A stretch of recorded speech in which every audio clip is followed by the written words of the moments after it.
नमस्कार दोस्तों, आज मैं जो आप लोगों को घटना बताने जा रहा हूँ, वो घटना गोंडा जिले की है। गोंडा जिले में नेहा नाम की एक लड़की रहा करती थी, जिसकी उम्र अब 18 वर्ष हो चुकी है। नेहा के घर में नेहा के माता-पिता थे तथा उनके दादा-दादी थे। नेहा के घर में नेहा के एक चाचा भी थे। नेहा के चाचा, जो कि अच्छे मिजाज के नहीं थे, ये बात किसी को नहीं पता थी। नेहा के चाचा नेहा को गलत नज़रों से देखा करते थे क्योंकि नेहा अब जवान हो चुकी थी। ये बात नेहा को बिल्कुल भी पता नहीं थी। वो जब भी अपने चाचा के पास बैठती, तो चाचा उसको गलत तरीके से छूते थे, जिसका उसको बिल्कुल भी पता नहीं था। वो तो उसको बस अपना चाचा ही मानती थी। धीरे-धीरे वक़्त गुज़रता गया। एक दिन नेहा के घर में सभी लोग बाहर चले गए, यानी कि उनके मम्मी-पापा और दादा-दादी सभी लोग बाहर चले गए। नेहा घर में अकेले रह गई। नेहा को अकेला पाकर उसके चाचा ने उसके साथ बलात्कार कर दिया। नेहा बिल्कुल सन्न रह गई। वो यही सोचती रही कि ये मेरे साथ क्या हो गया? जब उसके माता-पिता घर वापस आते हैं, तो नेहा एकदम गुमसुम बैठी रहती है। उसके माता-पिता कुछ नहीं समझ पाते, ना ही नेहा उनको कुछ बताती है। अब वक़्त गुज़रता गया, नेहा बिल्कुल शांत रहने लगी। तभी उसकी माँ को थोड़ा शक होता है। उसकी माँ नेहा से पूछती है कि बेटा क्या हो गया? नेहा कुछ नहीं बताती। अब अचानक उसको शांत देखकर घर के सभी लोग परेशान हो गए। तभी उसके पिता उसकी माँ से कहते हैं कि देखो, ये एकदम शांत-शांत सी रहने लगी, हमें किसी डॉक्टर को दिखाना चाहिए। वो लोग एक डॉक्टर के पास भी जाते हैं, जहाँ पर नेहा को दिखलाते हैं, मगर कोई असर नहीं होता, क्योंकि नेहा को सदमा बैठ चुका था। अब नेहा धीरे-धीरे वक़्त बीत गया, 2 साल गुज़र गए। अब नेहा 20 साल की हो गई। नेहा के पिता को यही लगता है कि नेहा की शादी कर देनी चाहिए, जिससे कि उसका कुछ बदलाव हो। नेहा की माँ भी यही कहती है। नेहा के माता-पिता दोनों नेहा की शादी कर देते हैं, नेहा भी मना नहीं करती है। खैर, नेहा की शादी रमेश नाम के एक लड़के से होती है। रमेश, जो कि एक इंजीनियर था, उसकी नेहा से शादी होती है। शादी के बाद सुहाग रात वाले दिन रमेश सब कुछ समझ जाता है। वो यही समझता है कि नेहा पहले से ही किसी से ये सब काम करा चुकी है, मगर वो नहीं जानता था कि उसके चाचा ने ही उसका बलात्कार किया है, जिसके कारण दूसरे दिन ही रमेश उससे अपने घर जाने को कहता है। नेहा सब समझती थी, वो भी क्या करती बेचारी, इसलिए वो अपने घर आ जाती है। रमेश, जिसको ऐसा काम नहीं करना चाहिए था, उसको पहले जाँच-पड़ताल करनी चाहिए थी, सारी जानकारी लेनी चाहिए थी, तब जाकर उसे नेहा को छोड़ना चाहिए था, मगर रमेश जज़्बाती हो चुका था, इसलिए उसने नेहा को छोड़ दिया। नेहा की शादी समझो टूट ही गई थी। नेहा के घरवाले नेहा के वापस आने का कारण पूछते हैं, नेहा उनको कुछ नहीं बताती। हफ्ता भर बीत जाता है। नेहा के माता-पिता बड़े परेशान थे। वो पूछते हैं, बेटा ऐसा क्या हो गया जो तुम दूसरे दिन ही अपने ससुराल से वापस आ गई हो? नेहा उनको कुछ नहीं बताती। तभी उसकी माँ को थोड़ा शक होता है। उसकी माँ उसके पास जाती है, वो उससे कहती है, डराती है, धमकाती है, कहती तुम सच नहीं बताओगे तो सबकी ज़िंदगी बर्बाद हो जाएगी। वो उससे बहुत डराती धमकाती है। तभी वो बेचारी टूट जाती है और रोने लगती है। रो-रो कर उसका बुरा हाल था।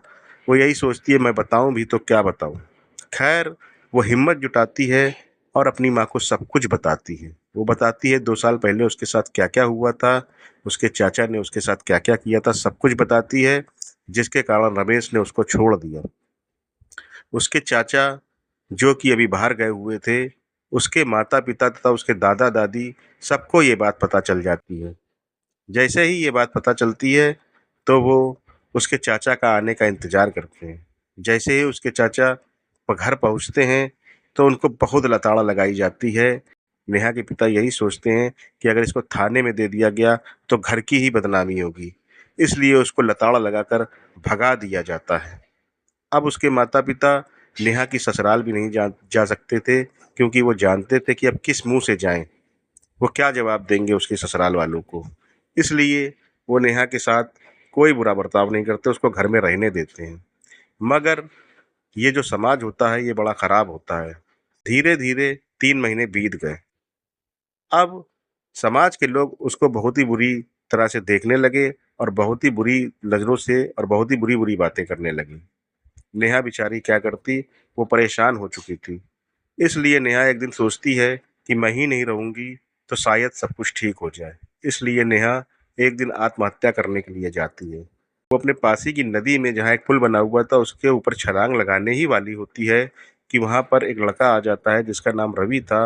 वो पेशे से पत्रकार था, उसे बचा लेता है। रवि उसको घर ले आता है।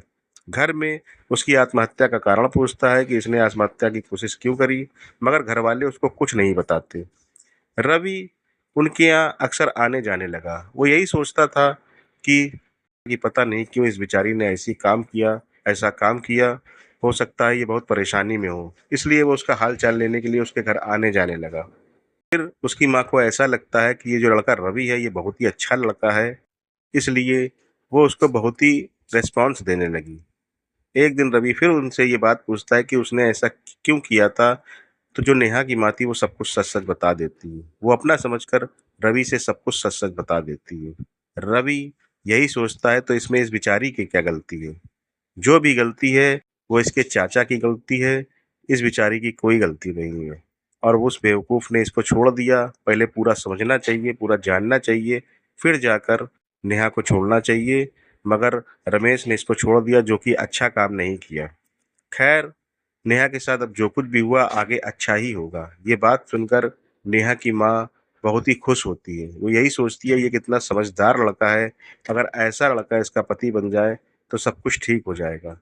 इसलिए वो एक दिन रवि से इसके बारे में बात करती है। अचानक हुई बात से रवि थोड़ा चौंक जाता है। वो यही कहता है कि देखिए आंटी, मैं अपनी माँ से पूछकर बताता हूँ। मैं अपनी माँ के बगैर कोई काम नहीं करता हूँ, इसलिए ये बात मैं अपनी माँ को ज़रूर बताऊँगा। मैं नेहा को अपना लूँगा ये मेरा मानना है, लेकिन मुझे अपनी माँ से भी पूछना चाहिए। वो अपनी माँ के पास जाता है, अपनी माँ से पूछता है। उसकी माँ जो कि सुलझी हुई दिमाग की थी, वो सारी बातें सुनती है। नेहा की सारी बातें सुनकर वो यही कहती है कि देखो वो बेटा अभागी है, तुम्हें उससे शादी कर लेनी चाहिए। अगर तुम उससे शादी कर लोगे तो उसकी ज़िंदगी सँवर जाएगी, इस तरह तुम एक लड़की की ज़िंदगी बचा लोगे। यही सोचकर वो नेहा से शादी कर लेता है। नेहा शादी के बाद ठीक होने लगती है। वो बिल्कुल ठीक हो जाती है और रवि के साथ एक अच्छा जीवन बिता रही है। तो दोस्तों, मेरा आप लोगों को ये कहानी सुनाने का सिर्फ एक ही उद्देश्य था कि अगर आप लोगों को कोई भी ज़िंदगी बचाने का मौका मिले या किसी की भी ज़िंदगी बचाने का मौका मिले, तो आप लोगों को उसकी ज़िंदगी ज़रूर बचानी चाहिए। अंत में मैं आप लोगों से विदा लेते हुए बस यही कहना चाहूँगा कि मेरे चैनल को सब्सक्राइब कर दें, मेरे वीडियो को लाइक और शेयर करें, जिससे मेरा उत्साह बढ़ता रहे। नमस्कार, जय हिंद।